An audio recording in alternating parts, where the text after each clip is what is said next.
नसरुद्दीन महमूद की हत्या करके शासक बन जाता है बलबन।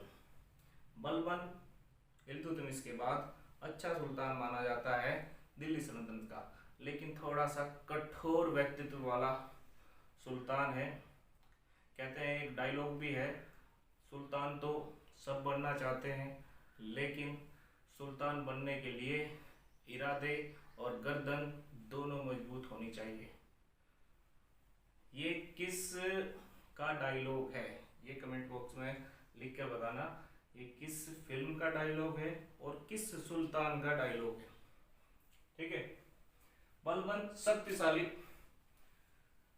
गुलाम वंश में बलबनी वंश का शुरुआत होती है। बलबन, हमने बोला था कि बलबन एक शक्तिशाली सुल्तान कहलाता है। बलबन 1265 या 66 से इसका शासनकाल शुरू होता है और 1287 तक इसका शासनकाल चलता है बलबन का। बलबन से पहले के जो हमने शासक बताए हैं वो पहले पढ़ा दिए हैं, आप YouTube चैनल पर देख सकते हैं। बलबन एक ऐसा शासक है जिसका मूल नाम बहाउद्दीन बलबन था। बहाउद्दीन बलबन एक ऐसा शासक जिसका मूल नाम बहाउद्दीन, अगर प्रश्न आए बहाउद्दीन किसका मूल नाम था, तो आंसर आएगा बलबन। बलबन के शासनकाल में पर्शियन कल्चर या पारसी धर्म का थोड़ा सा प्रभाव दिखाई देता है, या ईरान का प्रभाव इसके शासनकाल पर दिखाई देता है। इसके प्रशासन में ईरान का प्रभाव या पर्शियन कल्चर का। ईरान में कौन सा धर्म था, पारसी। अगर प्रश्न आए, पहले था अब नहीं, ठीक है। पारसी धर्म के बहुत ही कम लोग ईरान में रहते हैं। अब मुस्लिम ज्यादा हो गए ईरान में। जो पारसी ईरान में थे वो भारत में हैं। अब पारसी या पर्शियन कल्चर का दिल्ली सल्तनत के किस शासक पर प्रभाव था, कैसे पता लगता है इस पर ईरानी प्रभाव कैसे था, तो मैं बताता हूं। इसने एक नौरोज उत्सव मनाने की शुरुआत की थी। इसे ही नवरोज उत्सव के नाम से जाना जाता है। नवरोज फेस्टिवल किसने मनाना शुरू किया था, आंसर आएगा बलबन। नवरोज उत्सव पारसियों का नव वर्ष कहलाता है। नवरोज उत्सव से पारसियों के नव वर्ष की शुरुआत होती है। जैसे हिंदू धर्म में नवरात्र शुरू होते हैं चैत्र माह के। नव वर्ष चैत्र माह से ही शुरू होता है हिंदू वर्ष में, हिंदू धर्म में। और पार्शियन में कहां से शुरू होता है, नवरोज उत्सव से। नवरोज उत्सव से पार्शियन धर्म का नव वर्ष शुरू होता है, ठीक है। बलबन एक ऐसा शासक है जो गरीबों से घृणा करता था, साधारण व्यक्तियों से घृणा करता था। बलबन बोलता था कि जब भी मुझे कोई साधारण व्यक्ति या गरीब व्यक्ति दिखता है तो मेरा खून खोलने लगता है। बलबन बोलता था ये सब, ठीक है। ऐसा शासक है बलबन। अपनी शक्ति और प्रतिष्ठा के लिए फेमस था। शक्ति और प्रतिष्ठा के लिए फेमस क्यों था, थोड़ा सा इसकी नीति पर ध्यान देना, ठीक है। शक्ति व प्रतिष्ठा के लिए प्रसिद्ध था। शक्ति के लिए क्यों, ध्यान सुनो। शक्ति मतलब बल, और बल की जो नीति थी इसे कहते हैं, बलबन की जो नीति थी लौह व रक्त की नीति। जो इसके प्रशासन की नीति थी उसे कहते हैं लौह व रक्त की नीति। इसका मतलब क्या है, इसका मतलब यह है कि बलबन अपने प्रशासन में बहुत ही कठोर था, न्याय में और प्रशासन में। अगर कहीं पर भ्रष्टाचार हो रहा तो उसे सख्त से सख्त सजा देता था। ऐसा व्यक्ति है बलबन, कठोर व्यक्ति। प्रतिष्ठा में क्या, प्रतिष्ठा का भी ध्यान रखता था बलबन। बलबन अपनी प्रतिष्ठा का ध्यान रखता था। कैसे, कैसे पता लगता है? इसने दो प्रथाएं चलाई थी। एक तो सिजदा प्रथा, सिजदा प्रथा, और एक प्रथा चलाई थी पायबोस, पायबोस प्रथा, या इसे पाबोस प्रथा भी कहते हैं। प्रतिष्ठा के लिए क्या करता था, क्या करवाता, प्रतिष्ठा मतलब अपना सम्मान करवाता था बलबन, ठीक है। और कैसे करवाता था? सिजदा का मतलब होता है कि अगर आप बलबन के दरबार में जा रहे हो तो घुटनों के बल बैठकर, हे प्रभु हमारा नमस्कार स्वीकार कीजिए, ऐसे बोलना पड़ेगा। सिजदा का मतलब है घुटनों के बल बैठकर। एक प्रथा है। अगर कोई काम है आपको बलबन से, ऐसे तो नमस्कार तो ऐसे ही हो गया, अगर कोई काम है तो पायबोस प्रथा का यूज करना पड़ेगा। पायबोस प्रथा में क्या होता था, पेट के बल लेटकर और पैर चूमकर, बलबन के पैर चूमकर वो काम बताया जाएगा।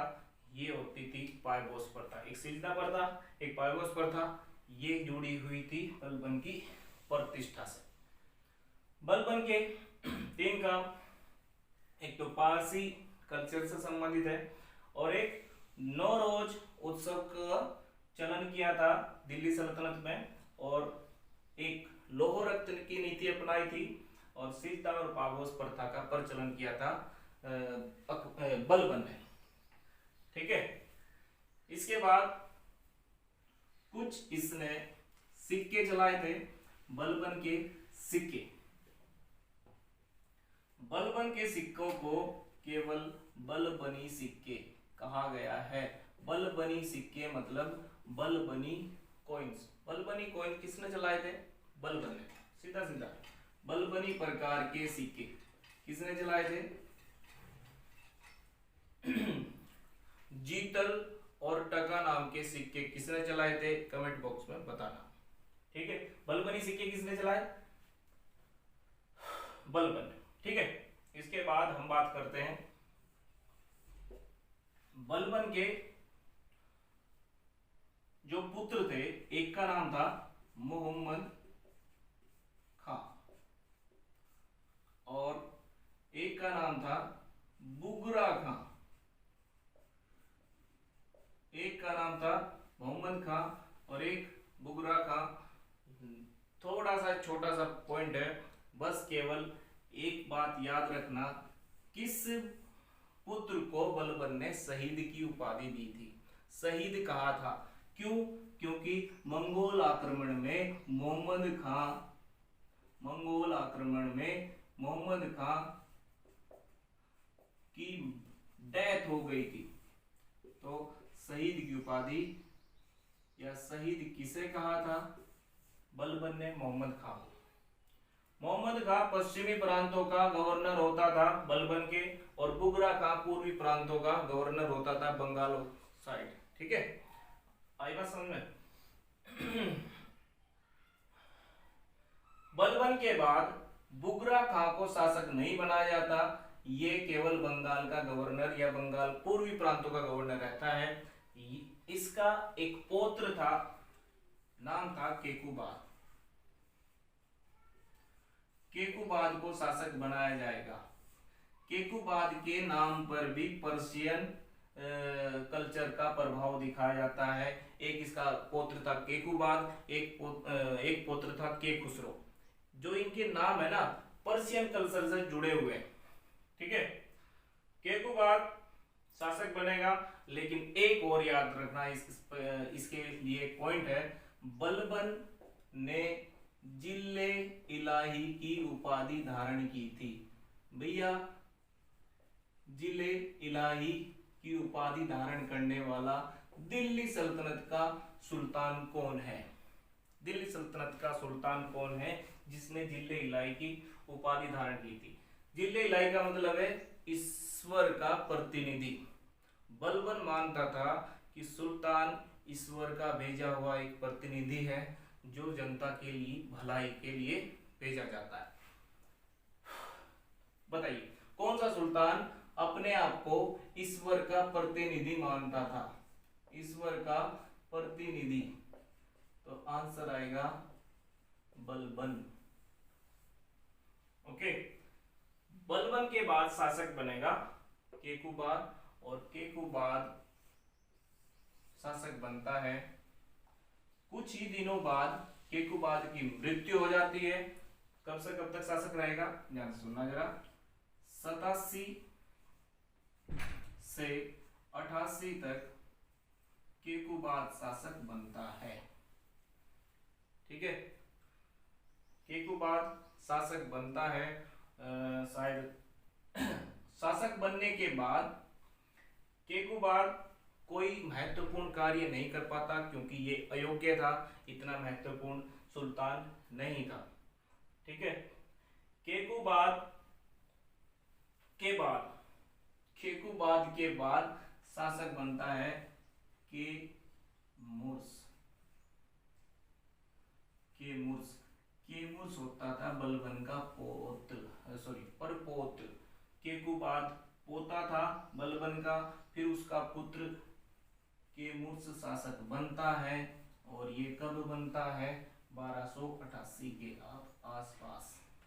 ठीक है, 1288 के आसपास, और कब तक रहता है, 1290 तक। बताइए, बलबन के बाद शासक केकुबाद के बाद केकुबाद का पुत्र केमुर्स शासक बनता है, और गुलाम वंश खत्म हो जाएगा ना, 1290 में। गुलाम वंश का अंतिम शासक केमुर्स कहलाएगा। गुलाम वंश का प्रथम शासक कुतुबुद्दीन ऐबक कहलाएगा। ठीक है, ओके, गुलाम वंश यहीं पर समाप्त होता है। इसके बाद हम खिलजी वंश की बात करेंगे कल।